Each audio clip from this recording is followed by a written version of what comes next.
এখন আমি অনুমান করি যে এটা কেউ না কেউ কোনো ধরনের লবণ জল দিয়ে মারছে আমার বেগুনটা।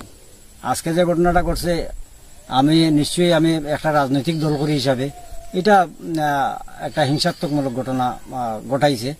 কালকে সন্ধ্যার সময় আমি বিকালে আমাকে বিশ্রাত আইসি, আইয়া দেখলাম বেগুনও পারছি, আমার দেখছি লাউটাও সব ভালো আছে। আমি আজকে সকালবেলা ঘুম থেকে উঠিয়া বাজারে যেতাম, লাউ ফাড়িয়াও নিছি, তখন আমি আর লক্ষ্য করছি না, কারণ সকালবেলা তো পাতা পুরা তাজা থাকে। আমি বাজার থেকে আইসি, আইয়া আমার বিশ্রাত আমার ক্ষেত যখন আইতাম, ওখানে আইতে হঠাৎ করে দেখি একটা দূরে থেকে দেখা যায় লত দেখা যায়, ফাতা মরা দেখি আমি বিশ্রাত ঢুকলাম।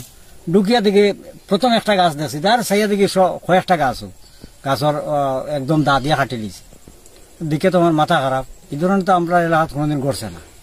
কি গাছ আছে যেটা কাটছে? যে গাছগুলো কি গাছ? ফানিলাও গাছ, ফসল ধরা অবস্থায়। আমি প্রায় 3 মাস ধরে এটাতে ফসল বিক্রি করি। কতটা গাছ কাটছে আপনি?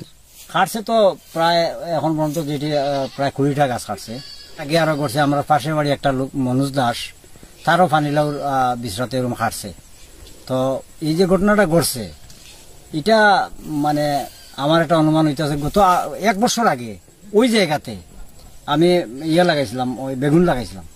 তখন হঠাৎ করে আমার বেগুন এরকম মরে গেছে। এখন আমি অনুমান করি যে এটা কেউ না কেউ কোনো ধরনের লবণ জল দিয়ে মারছে আমার বেগুনটা। আজকে যে ঘটনাটা করছে, আমি নিশ্চয়ই আমি একটা রাজনৈতিক দল করি হিসাবে এটা একটা হিংসাত্মকমূলক ঘটনা ঘটাইছে, যাতে আমার কাছে বিভিন্ন সময় বিভিন্ন আয় যে এখনো ভালো আছে, তুমি পরিবর্তন হও, কিন্তু আমি তো আমার এক জায়গাতে অনড় আছি। এর লাগিয়ে হয়তো আমার একটা অনুমান হয়েছে, এর লাগে হইতেছে। কিন্তু সেবা খারাপ করছে আমি যদিও দেখছি না, কিন্তু এটা রাজনৈতিক উদ্দেশ্য নিয়ে করছে, এটা একদম 100% আমার অনুমান আর কি। এটা এতে কত টাকার ক্ষয়ক্ষতি হয়েছে আপনার মনে হয়? আমার অনুমান একটা 20,000 টাকা ক্ষতি হয়েছে আমার। এটা তো ফসল বীমার যোজনার আওতায় আমরা নিছে না, এটা আমরা আগে একবার অনেক আগে। আপনি কত বছর যাবত কৃষিকাজ করে আসছেন? কৃষি তো আমার জন্মর পরে থেকে, মনে করেন অনুমান আমার বাবা তো প্রায় 100 বছর কৃষি কাজ করিয়া তাই এরপরে বার্ধক্যজনিত কারণে মৃত্যুবরণ করছেন। আমিও কৃষি কাজ করিয়া প্রায় 40 বছর এরকম হইত। এই বর্তমান সরকারের আমল আপনি কি কি সহায়তা পেয়েছেন কৃষিক্ষেত্রে? কোনো সহায়তা পাইছি না। একটা আমাদের এখানে বিলতি, আমার জানা মতো বিলতি পঞ্চায়েতে যারা বীজ সার যারা পাইতেছে, এরা আদৌ কৃষির সাথে কোনো ধরনের জায়গাও নেই কৃষি করার। তারা পাইতে আছে কৃষি সার বীজ, তারপরে এসআরআই যে ধানের যে যেটা পায় তারা পায়, অন্য কেউ পায় না। এটা বিরোধী দল করার কারণে এটি আমাদের উপর এটা চলে। আগে গত লোকসভা নির্বাচনের আগে আমার কাছে বিভিন্ন প্রস্তাব, এইভাবে চাপ নাই, প্রস্তাব দেওয়া হয় যে তুমি দল পরিবর্তন করো। আমি আমার এক জায়গাতে আমি কইছি না, আমি আমার যে আদর্শে আছি, আমি আমার আদর্শে অবিচল থাকবো, এতে যা হয় হইব, আমি আমার জায়গাতে অনড়ি আছি।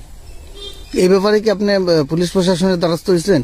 না, আমি কোনোদিন দ্বারস্থ হয়েছি না, কারণ বর্তমান সরকারের, ত্রিপুরা সরকার হোক ভারত সরকারের যে অবস্থা, পুলিশ প্রশাসনের কাছে গিয়া তো কোনো লাভ নাই। আমরা দেখি আর বুড়ি বুড়ি ঘটনা, কেউ যদি হেনস্থার শিকার হয় পুলিশের কাছে গেলে কেস নিতেছে না, থানা কোনো ধরনের সাহারা দেন না, সুতরাং কেন গিয়েও তো লাভ নাই।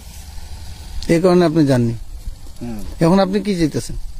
আমি চাইতেছি এটা আমার সঠিক একটা বিচার হোক এবং এটার যাতে আমি উপযুক্ত ইয়েটা পাই আর কি। কি নাম আপনার? মতিলাল দাস। এই এলাকাটার নাম কি? বিলতই চাঁদপুর। কত নম্বর ওয়ার্ড? 5 নম্বর ওয়ার্ড।